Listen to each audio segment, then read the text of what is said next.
specialise in the NLP area. Anybody know what NLP is or not know? Neurolinguistic programming? Yeah, okay. It's a form of psychology. And unlike Adam, I'm going to be completely honest with you, he's a hard worker, he's a machine, this guy, honestly. I don't know anyone who works as hard as he does. He gets up at 6 o'clock, he'll be up till 12 working, he'll text you a message at 1 o'clock. I'm the complete opposite. I'm lazy. I'm being honest, right? And I used to think this was a bad thing until I read a quote by Bill Gates. He said he employs lazy people because they always find an easier way to do things. That made me feel good, because that's what I'm like. What I tend to do is I look for patterns and I look for solutions. Okay? And when you come across something really complicated, there's always an easier way to do it, because nature is always chooses the path of least resistance. Does that make sense? So if you imagine, water will always find the easiest route back to the sea. Okay? And it's a very natural process to look for easier ways of doing things. And that's what I'm good at. I take complex ideas and simplify them, make them easy to understand. Because I believe that a lot of us are inherently lazy, and it's not a bad thing. It's part of our survival mechanism. We're wired for energy conservation. Does that make sense? So, when somebody shows you a business opportunity or some sort of program, it's very complicated and hard to understand, it puts most people off. So my job really is to simplify this and make it as easy as possible. Now, I'm also a very cynical person. I question everything. And Adam and people that know me will tell you it's very, very hard for me to get involved in something. But when I looked at this, I saw some great concepts.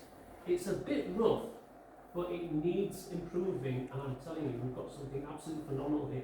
So I'm going to give you a very quick overview of what I think the situation is. It's only a 10-minute presentation, and I'm not really going to talk about the robots, because I think Adam and the others are going to do this. But as I say, I'm in marketing, and I have a saying, if you have a product that is worth more to the customer than what it costs them, you won't need to sell it. They'll want to buy it from you. Think about it. If somebody's got a problem and it's costing them this much, and you've got a solution that costs them that much, why wouldn't they want that? Why wouldn't they buy your product if it's going to get rid of their big problem? And that's the key. People don't want products. Unfortunately, you can't see the whole thing, so you'll have to bear with me. It says here, people don't want products, they need solutions to their problems. Okay? I told you, CK, you're going to have to move it forward. Oh, it's done. Oh, yeah, that's right. If I need to, let's say, there you go. If I think to change it again, I'll let you know. Okay? So we're in the problem-solving business. We're not trying to sell anything to anyone. Or that's the idea anyway. And Elon Musk put it brilliantly. He said you get paid in direct proportion to the difficulty of problems you solve. The bigger the problem, the more you make. Are you with me so far? Okay. So what I'm going to show you is how we're going to solve not one, not two, but three major problems using one simple strategy. Do you want to turn the lights off? Because I think can you all see? Yeah? Okay. Let's start with problem number one. Cost of living crisis. We're all aware of that. Inflation, whatever. But did you know this is not even the beginning? This is nothing to what's actually going on behind the scenes. In fact, we're on the precipice of what could be the biggest global financial disaster the world has ever seen. And I'm not trying to scare you, but that's the truth. Because I watch, like I say, I watch trends, I watch patterns, I'm into economics, I'm into bullying and stuff like that. And in the last few years, what I've noticed is there's something massive looming. And there is, if there's information out there, you'll find it. The Bank of England says that they're expecting to go into the longest recession ever. Economists are saying we're in for the biggest crash of our lifetime. They're saying it could be a procession of recessions. And there are countless videos about this all over the internet. And you can look it up. But the media aren't talking about it. Why? Because they don't want to scare people. They don't want people to panic and rush to the bank because the whole system will collapse. It will eventually collapse, unfortunately. But it's going to happen in its own time. Now, how do we know this is true? I'm going to show you a very quick graph. Well, it's not really good, this. Do you want to turn it the other way? There's my problem solver. Right. okay. So, a little bit more. Move it this way, sorry. Yeah, that's it. So, down here we've got 1776 when America first started. And by the way, the reason I'm showing you the national debt in America is because the dollar is the world reserve currency. So whatever happens in America affects us. Okay? Down here, it all started at once. Down here we've got 1776, and then in 2008 we had the bank crash. Do you remember? 15 years ago. It took 232 years to get to 10 trillion debt. 232 years. Now, when the banks crashed, the whole thing should have finished. The entire economic financial system should have collapsed, and that should have been it. But it didn't. Why? We bailed out. Exactly. The banks got bailed out by the government. Yeah? They started doing something called quantitative easing, which is just a fancy word of printing more money. It's like borrowing more and more money just to keep the economy afloat. And what happened then is it went to $21 trillion, the national debt, in 10 years. So it took 232 years to get to 10. It doubled into the 10. And since then, it's carried on. We're now up to 34 trillion in 6 years. I don't know if you can see this graph, because they're still doing this quantitative easing. And I've just heard recently that the amount of interest that America has to pay is exceeding the GDP, which is what the country earns. So it's coming to a point where the whole system is going to collapse. It can happen any time. It could happen this year, it could happen next year. I've got a feeling it's going to happen just after the elections, because that's how they want to do it. So what does all this mean to you? Well, it means that we're all in for a very rough time. A lot of people are going to lose money. A lot of people are going to lose jobs. And I'm scaring you now. There's a positive to this, and it's actually worse than this, because this, I don't know if you can see this, but this is the Federal Reserve Economic Data website. If you go back to that side there, CK, if you look here, for the very first time, the Federal Reserve is in debt. This is the bank that actually gives the money to the government. They're in debt. Wow. This is only from a few days ago. Okay, there you go. Board of Governors, Federal Reserve. You can't see this, but it's counted in millions. So that is 162 billion in debt. This is the bank that the government relies on. You know, this has never happened before. Do you see the scale of the problem? Look, there's a flip side to this. The Chinese have a saying. The Chinese have a phrase, Ouija. It means crisis. Well, actually, the first part means crisis. The second part means opportunity. Because they believe whenever there's a crisis, there's always an opportunity. Do you agree? Yeah. Because it's two sides of the same coin.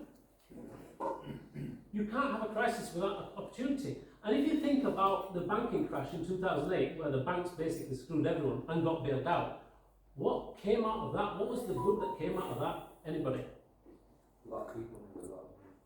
Sorry? A lot of people made a lot of money. A lot of people did make a lot of money, but there was something else that came out of it. Something that is becoming one of the biggest industries in the world, or will be very soon. Anyone? Cryptocurrency. Cryptocurrency. Who said that? Yeah. Well done. You guessed that. Cryptocurrency. Satoshi Nakamoto, whoever he is, created cryptocurrency because he didn't like what the banks were doing, and now the world is changing.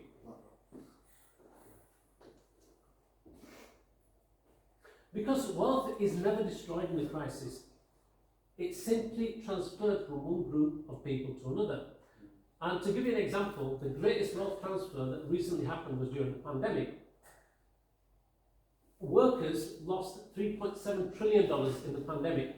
Billionaires gained $3.9 trillion. It wasn't that it wasn't like they stole it from them. It's just what happened. The money didn't disappear. It just went from one group to another. If you can just show the headline at the top, it says that more millionaires are created when markets crash than any other time. And they're expecting that the number of millionaires will double by the year 2026. And that's the scale of the problem that we're facing. So on one hand, you've got a lot of people who are going to lose jobs and money, and on the other hand, We've got people who are going to make stupid amounts of money. The question is, do you want to be one of them? Thoughts? Okay, problem number 2, housing shortage. I'll quickly go through this because I think most people know this. This is a big problem, obviously. That way. There's a shortage of 1.2 million homes in the UK, and they reckon it will take 15 years just to catch up. 30% of people are having mental problems because they can't afford the cost of housing. The USA is facing 5.2 million shortage. Canada is looking at 3.5 million by 2030. And there's a massive construction labour shortage as well in the construction system. This is obviously exacerbating the whole problem. So that's problem number 3. Problem number 2. Problem number 3 is, back this way, the climate change. Now, I know most people don't believe in it. I'm going to be honest, I don't believe in it. But let's just go along with this, okay? The climate change crisis is all over the world now. And guess what? We, UK, only contribute 1% of the carbon emissions. Yeah? It's China the worst perpetrator, and followed by USA and India. We're not even on that chart. So yet we're the ones who are being penalised, we're the ones who are being punished.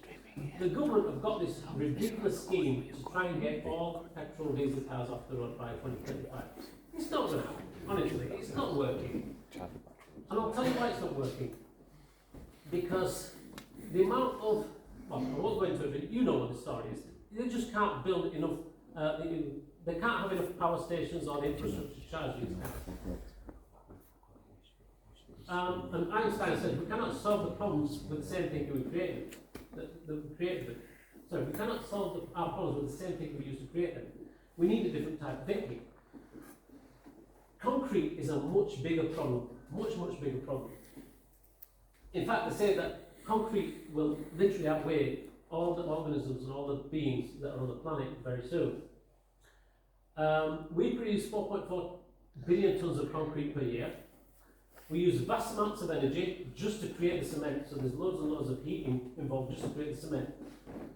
1 tonne of concrete produces 930 kilograms of CO2. I didn't know this. This is all new to me. 93% of the weight of a tonne of concrete is CO2. That's because of the process involved making it. And then when it's actually set, it creates even more. So that accounts for 8% of global CO2 emissions. Do you see what I mean? CO2 is a bigger problem, not cars. Now I'm going to give you, but we have a solution. Geopolymer concrete, okay? So this is something that Adam will probably talk to you about, and you'll find out when you go to the factory. Geopolymer concrete is much more effective, much more efficient. It's very high strength. It's got fantastic rapid gains. You're missing out on my computer. Rapid strength, it cures faster, no creeps, low shrinkage, temperature resistant, waterproof, freeze resistant, chemical resistant, because it's made from waste materials, durable, lasts hundreds and hundreds of years, and it's 82% less CO2. That's the big one, 82% less CO2 than normal concrete. So then let's just do a very quick example, okay? If this was normal concrete house and that was geopolymer, let's just have a quick look of the statistics. You'll need 110 tonnes to create an average house. Okay? That's going to produce 93% of the CO2. So 102 tonnes of CO2 just from one house using normal cement. There's a point to this, by the way, so just bear with me. Okay. Same thing with the geopolymer house, 110 tonnes, but 82% less CO2. That means only 18 tonnes compared to 102 tonnes. That's 84 tonnes reduction in one house. Now, these robots, they're on a 6-month plan. So if you buy into this robot plan, and let's say they build 30 houses with a robot, it takes about 3 days to build a house. So 90 days, house building, 90 days, it's not doing anything, just to be conservative. Let's say you build 30 houses with a robot. How much CO2 are we going to reduce? 84 tonnes, that's how much CO2 we're reducing by 30 houses, 2,520 tonnes reduction in CO2. The robot costs £200,000 or $250,000. Okay, so do it in English because it makes more sense here. So that means for every pound that you put into this robot, you're reducing the carbon emissions by 12.6 kilograms.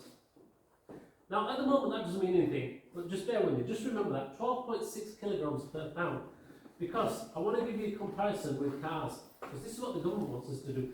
They're telling us get rid of the petrol car and buy this EV. The average price of a petrol car is £29,000. The average CO2 that a petrol car produces in 10 years is 24 tonnes. The price of an electric vehicle is 50,000. How much CO2 do you think an electric vehicle produces in its lifetime? Now, you would expect it to be zero. It isn't. 20. It still produces 18 tonnes. Petrol, diesel car, 24 tonnes, 18 tonnes in 10 years. So that's the net difference. This is what the government's telling us. They're telling us spend another £21,000 and get an EV just so you can reduce the emissions by 6 tonnes in 10 years. What's that in 6 months? 300 kilograms. Let's go back to the house example. Put those figures there, right? So, as I said, CO2 reduction is 12.6 kilograms per pound with the robot. The total, so that means if you were to put that £21,000 into the robot instead of buying an EV, how much of a difference will that make? 264,600 kilograms, or 264 tonnes. The difference is that it is 882 times better. The robot is 882 times more effective in reducing carbon emissions. Okay. They want you to spend 50,000 on a car just to get a net saving of 6 tonnes in 10 years. I'm saying the robot is 882 times better. That means that for £480 that you put into this robot plant, it's the same as buying a £50,000 EV. Does that make sense? Now, the reason I'm telling you all this is because I studied maths, I studied engineering, and I've never seen this explained like this, because when Adam told me about this, it's 8% emissions and, geopolymer concrete is 93% more, 82% less. I started thinking about this. I thought, you know what, if the governments understood this and it was presented in this way to them, they're going to bite your hand off. Remember, solving problems. If you go to any government minister and talk to them about climate change, they're always going to go, yeah, that's the problem we have to deal with. They're not really interested about the cost of living crisis as much, because they know they can't do anything about it. They're not bothered about the housing crisis. But this, you go talk to them about this, they love the idea that they can solve that problem. So one of the things we're going to do is we're going to start approaching the universities. We're going to offer them these ideas and say, look, come and join us. This is what we're doing. Why don't you partner up with us? We're going to take this public, we're going to take this to the press and saying, look at what we're doing. Imagine a university joining with us and saying, we're helping these people, and we're inviting those students, the building students, to come and train them on our robots. Can you see where this can go and how big this business can become? Okay?